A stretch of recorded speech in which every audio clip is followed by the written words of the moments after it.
Anam mənə dedi ki, mən Almaniyadaydım bu hadisə olanda. Yığdı məni. Mənə də birinci Rasim yığıb. Səhərlərdir. Deyir ki, YouTube'a baxmamısan. Orada saat 8-dir, burada 11-dir. Noyabr ayında 9. Deyirəm, nə olub qardaş? Deyirəm, deyirəm, o gün narahatam axı Bakıdan. Deyirəm, sağ nə olub? Sə İskəndərlə Rəşadda, mən bacım oğlu Rəşadda deyir. Nə olub? Başım hayır. Demir mənə ki, Rəşad dağıldı.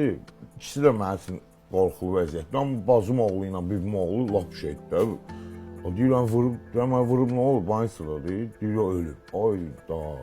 Benim danışam o tüklərimiz yox. Sonra deyir ki, deyirəm, anam necədir? Elə mən bacım oğlu. Deyirəm, anam haradadır? Anam necədir? Deyir, yox, danışmamışam nənə ilə. Amma ağa ilə danışdım. Amma ağa kimdir? Deyir, Rəşadın qardaşı. Deyirəm, o dağlı Rəşad deyirsən. Deyirəm. Deyirəm, o başım xərabdır. İkisi də məsuldardır. Amma bacım oğlu 19 yaşında uşaq, yəni bibim oğlu ilə düşmançılıq və nəsə biraz da istəndim üstünə. Sonra anam yığdı. Qayıtdı mənə ki, sənə ömrümdə bu sözü deməmişəm. Sənin südümü halay eləmərəm. 40-a qədər heç nə danışma. Heç bir şey danışma. Çünki Rəşad da səndir. Sən uzaqdasan. Bu dəqiqə mən də bir sən necə hazırlaşmışam. Bilməm o hadisə nədir. Doğrudan da Rəşad üçün pis hazırlaşmışam. Beynimdə ki, gələcəm sözümü deyəcəm də Azərbaycan.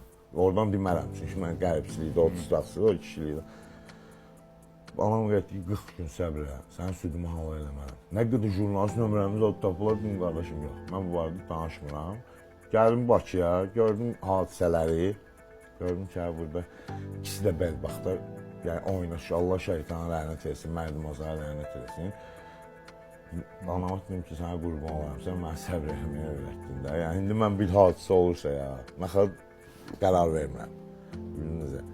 O mənə kömək oldu ki, mən Rəşad barəsində düzgün qərar verdim.